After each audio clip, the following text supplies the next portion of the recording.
Assalamualaikum warahmatullahi wabarakatuh. Nama saya Abdul Fikri Yuswan dari kelas X MIPA E.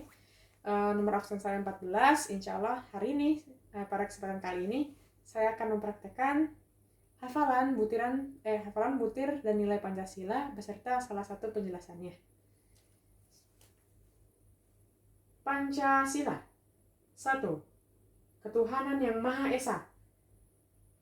Butir pertama, pengakuan adanya kausa prima atau sebab pertama, yaitu Tuhan yang Maha Esa.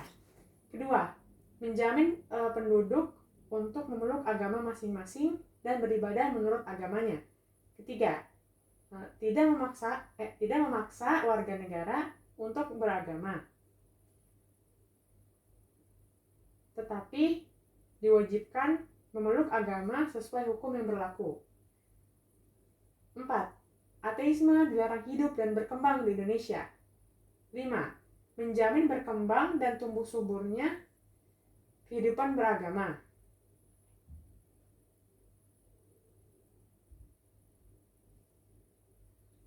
Menjamin berkembang dan tumbuh suburnya kehidupan beragama,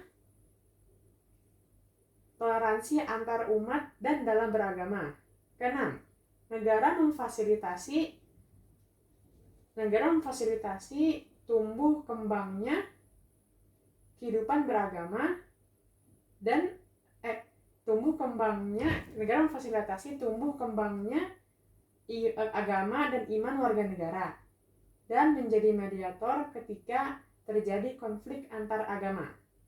Penjelasan yang akan saya pilih adalah yang keempat, yaitu ateisme dilarang hidup dan berkembang di Indonesia. Menurut saya, dalam kehidupan berkebangsaan dan bernegara ini didasari oleh kehidupan negara yang berketuhanan. Artinya dalam setiap segi dan rotasi dalam kehidupan kita memusatkan niat dan kegiatan kita kepada Tuhan yang Maha Esa. Apa jadinya kalau misalnya dari fundamental tersebut, yakni yang menentang, yaitu ateisme, yang menjadikan semua niat itu berubah, semua niat itu tidak ada. Jadi akan terjadi kekacauan dan kehancuran di negeri ini, khususnya di Indonesia. Karena setiap niat yang dia utarakan bukan semata untuk Tuhan yang Maha Esa. Jadi dia hanya takut kepada sifat-sifat manusiawinya, sifat-sifat keduniaannya, dan akan menjadi masalah ketika berada di Indonesia, ketika diterapkan dalam sistem Indonesia yang berdasarkan kuat kepada ketuhanan yang Maha Esa. Oleh karenanya, ateisme sangat dilarang dan ditekan untuk tidak berkembang di Indonesia, agar semua niat dan tujuan dari masyarakat Indonesia punya nilai spiritual, punya nilai dan tujuan kepada Tuhan yang Maha Esa, hanya kepada Tuhan yang Maha Esa, untuk menjalankan setiap kewajiban dan menerima haknya sebagai warga negara di Indonesia kita tercinta. 2. Kemanusiaan yang adil dan beradab. Butir pertama, menempatkan manusia sesuai dengan hakikatnya sebagai makhluk Tuhan, karena manusia mempunyai sifat universal. Kedua, menjunjung tinggi kemerdekaan sebagai hak segala bangsa. Hal ini juga bersifat universal. Yang kedua, yang ketiga, mewujudkan keadilan dan peradaban yang tidak lemah. Hal ini berarti bahwa yang dituju masyarakat Indonesia adalah keadilan dan peradaban yang tidak pasif, yaitu perlu pelurusan dan penegakan hukum yang kuat jika terjadi penyimpangan.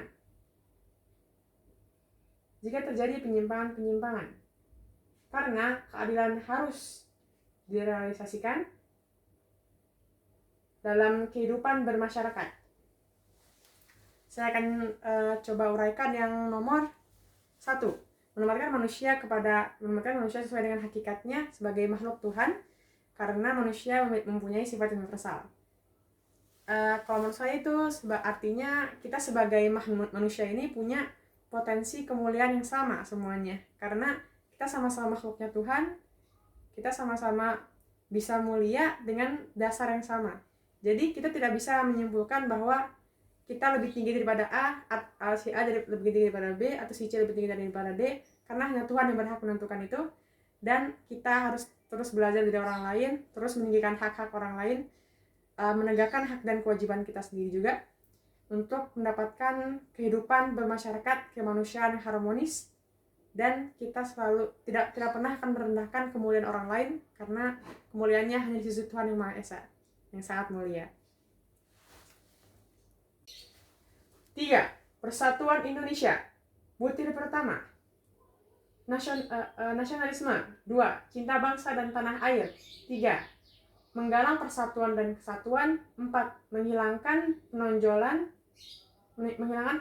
kekuatan atau kekuasaan, keturunan, dan perbedaan warna kulit. Yang kelima,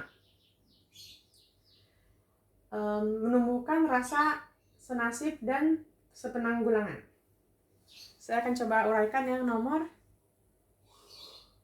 4. Menghilangkan penonjolan kekuasaan atau kekuasaan, keturunan, dan perbedaan warna kulit.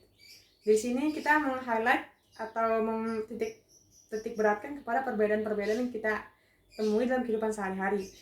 Kalau menurut saya, semua perbedaan itu harusnya tidak menjadikan kita berpecah belah, tetapi menjadikan kita semakin membutuhkan satu sama lain. Karena kalau kita jalan sendiri juga susah, karena kita juga punya kekurangan. Bisa jadi kekurangan kita bisa dilengkapi oleh orang lain, begitu juga orang lain dengan kita. Kita gali potensi kita sendiri dan bisa berkolaborasi dengan orang lain untuk mewujudkan suatu persatuan Indonesia yang kokoh, yang tidak menunjukkan penonjolan itu sebagai suatu kenegatifan. Padahal kita bisa mengubah konsep tersebut menjadi suatu kekuatan yang besar jika kita memiliki visi yang sama, visi yang mulia, yaitu persatuan Indonesia untuk Indonesia ke depannya. 4. Kerakyatan yang dipimpin oleh hikmat kebijaksanaan dalam permusyawaratan perwakilan. Butir yang pertama, hakikat sila ini adalah demokrasi. Demokrasi dalam arti umum, yaitu pemerintahan dari rakyat, oleh rakyat, dan untuk rakyat. Kedua, permusyawaratan artinya mengusahakan putusan bersama secara bulat. Baru sesudah itu diadakan tindakan bersama. Di sini terjadi simpul yang penting, yaitu mengusahakan putusan bersama secara bulat. Yang ketiga, dalam melakukan putusan diperlukan kejujuran bersama. Hal yang perlu diingat bahwa keputusan bersama dilahirkan secara bulat sebagai konsekuensi kejujuran bersama.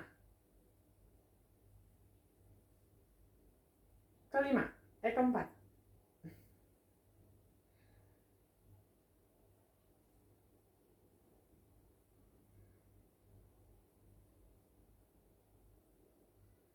perbedaan secara umum demokrasi di negara barat dan negara Indonesia, yaitu terletak pada permusyawaratan rakyat.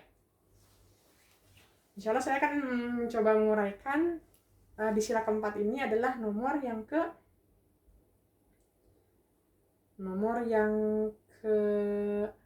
kedua, yaitu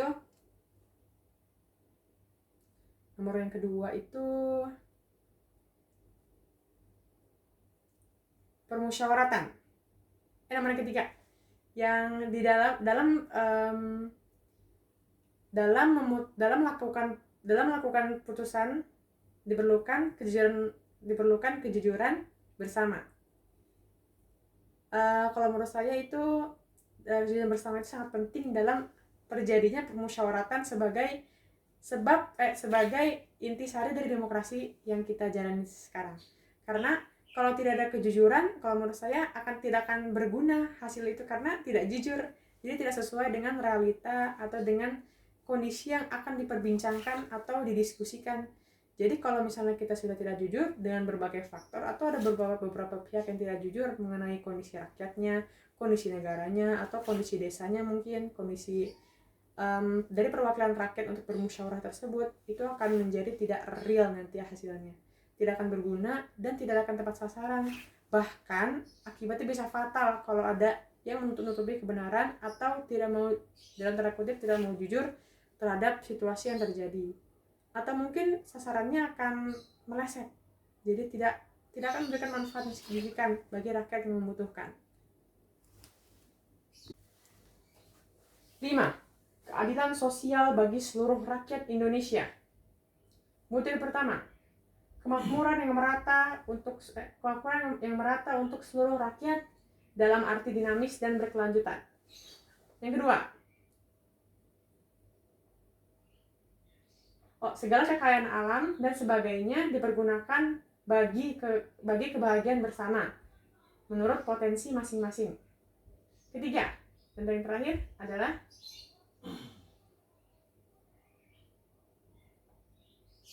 melindungi yang lemah agar kelompok warga masyarakat dapat bekerja sesuai dengan bidangnya. Nah, penjelasannya akan saya coba uraikan menurut pendapat saya, yaitu butir yang kedua, segala kekayaan alam dan sebagainya dipergunakan bagi kebahagiaan bersama menurut potensi masing-masing. Kalau menurut saya artinya ini adalah Indonesia diberi anugerah yang luar biasa dari Allah Subhanahu wa taala, Tuhan yang Maha Esa, untuk menjadi negara yang kaya akan sumber daya alam dan sumber daya yang telah tersedia di negara tercinta kita ini. Jadi yang paling strategis bagi kita semua adalah dari kekayaan alam tersebut kita bisa fokuskan untuk kebahagiaan bersama dan bukan kebahagiaan pribadi semata. Karena kekayaan alam ini kan dari Allah Subhanahu wa taala, berarti hak kita semuanya. Tidak ada hak yang lebih rendah atau tidak ada hak yang lebih tinggi, karena haknya itu, dasarnya itu kita semua punya kesempatan untuk memanfaatkannya. Ditekankan menurut potensi masing-masing, karena potensi kita berbeda-beda. Cara kita mengolahnya juga dengan strategis bisa menaikkan kualitas barang-barang atau sumber daya alam yang tadi tersedia tadi. Jadi tidak ada penekanan bahwa ini harus si A dapat bagian ini, B dapat bagian ini, tapi diolah dengan potensi masing-masing dan dimanfaatkan dengan kebahagiaan bersama tadi. Jadi semuanya bisa dapat kebahagiaan, bukan hanya pada satu atau dua pihak saja. Terima kasih. Assalamualaikum warahmatullahi wabarakatuh.